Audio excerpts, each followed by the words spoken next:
Trump ने बैठने को कहा तो शरीफ बैठ गया।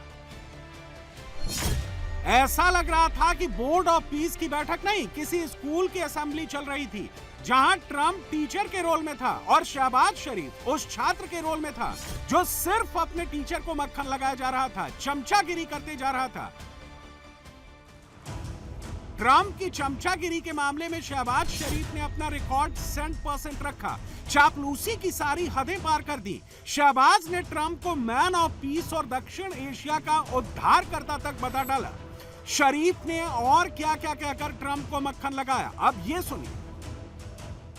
Mr. President, we deeply appreciate your unique initiative and your dynamic leadership in advancing peaceful solutions to conflicts across the globe. Your bold diplomacy has surely brought calm to many international serious hotspots. Your timely and very effective intervention to achieve ceasefire between India and Pakistan potentially averted loss of tens of millions of people. You have truly proved to be a man of peace.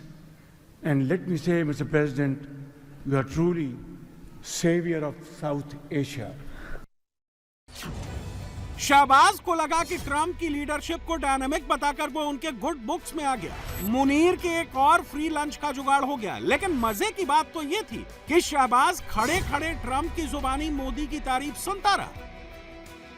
I knew Prime Minister Modi very well, actually. Prime Minister Modi also. He's a great man. He's a great guy. They're all great. I spoke to Prime Minister Modi. He's excited. He's watching us right now. Trump की board of peace की पहली बैठक में जो कुछ भी हुआ वो सब कैमरे के सामने हुआ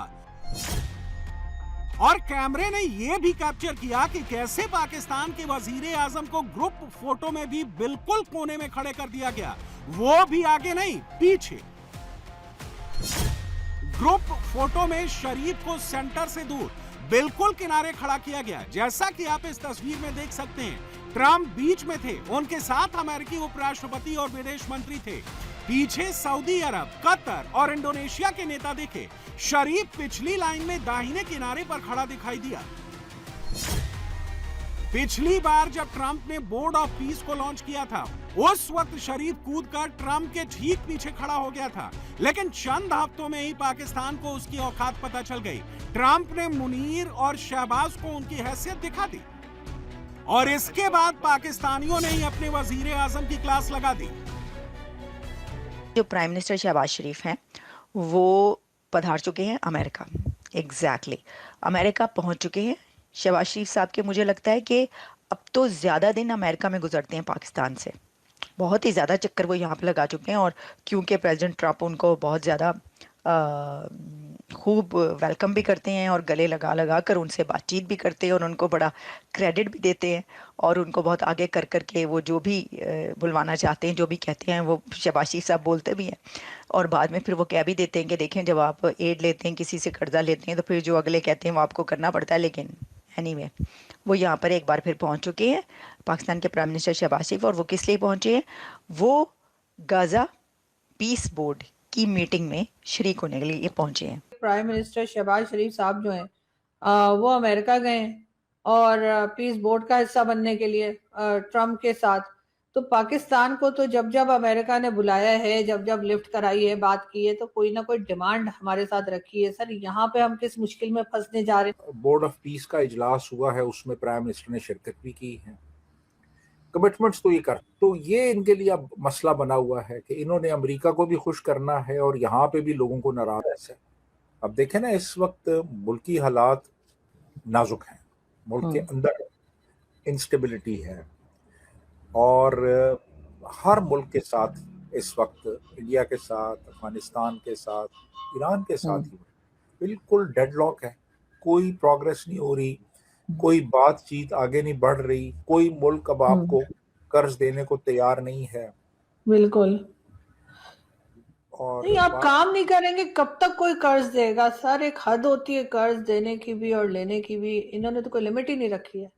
लिमिट ही नहीं रखी। ये बस इनके नजदीक कामयाबी ये है कि किस मुल्क से जाके कितना कर्ज इन्होंने ले लिया है। अब वो हाँ कर्ज भी नहीं ले रहे, वो काफी कर्ज दे चुके हैं ऑलरेडी, हाँ बिल्कुल।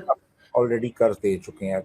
तो अब ये बस वो रोल ओवर करवा रहे हैं पिछले जो लिए हुए हैं इन्होंने। हम्म, तो इन हालात में बड़ी मायूसी है, कोई बिल्कुल। नहीं आ रहा आम कि पब्लिक में भी बहुत पब्लिक मायूसी है। बहुत मायूसी सर, बिल्कुल। लेकिन इनको ना अक्ल आ रही है और शायद ये करना भी नहीं चाहते, क्योंकि इन्होंने तो यहाँ रहना नहीं है, भाग ही जाना है। उन्होंने सोचा होगा कि चलो जितना मजे जितनी देर ये लूट मार कर सकते हैं उतनी लूट मार कर लें। अमेरिका सर्कस के रिंग मास्टर की तरह पाकिस्तान को नचा रहा है और शहबाज शरीफ से लेकर आसिम मुनीर तक हर कोई बस नाचे जा रहा है। ट्रंप भरी सभा में शरीफ को खड़ा करवाकर नरेंद्र मोदी की तारीफ करते हैं और शरीफ को चुपचाप सुनना पड़ता है, क्योंकि पाकिस्तान एक ऐसा देश है जो चंद डॉलर्स के लिए खुद को बेच सकता है। मुनीर और शहबाज जैसे लोग अमेरिका के टुकड़ों पर पलने के लिए अपनी डिग्निटी से भी समझौता कर सकते हैं। और अब तो ये बात खुद पाकिस्तानी ही कहने लगे हैं कि घर में नहीं है खाने को दाना पानी, शरीफ अमेरिका जाकर कर रहा है ट्रंप की गुलामी। हम वो मुल्क हैं जिसको $1 बिलियन, $2 बिलियन के लिए तरसा रहा होता है, एक महीने की हमें रोल ओवर देता है। हम वो मुल्क हैं, IMF के लिए तरसते रहते हैं। अवाम क्या बोले बंदा। मैं ये बात अक्सर कहता हूं कि अगर पाकिस्तानी ये दर बदर ठोकरें खाने की बजाय, दर बदर भीख मांगने की बजाय भारत के साथ ही अपने ताल्लुकात ठीक कर लें, अपनी अकड़ फूंक खत्म कर दें, टेररिज्म भारत के खिलाफ खत्म कर दें, तो यही सजदा है पाकिस्तान का भारत के लिए या अपने लिए। तो फिर पाकिस्तान को ना अमेरिका के आगे सजदे करने की जरूरत है, ना चीन के आगे, ना अरबों के आगे, ना यूरोप के आगे, ना दर बदर ठोकरें खाने की जरूरत है। इनकी इकॉनमी भी ठीक, सब कुछ ठीक, लेकिन ये बात पाकिस्तानियों को समझ नहीं आती।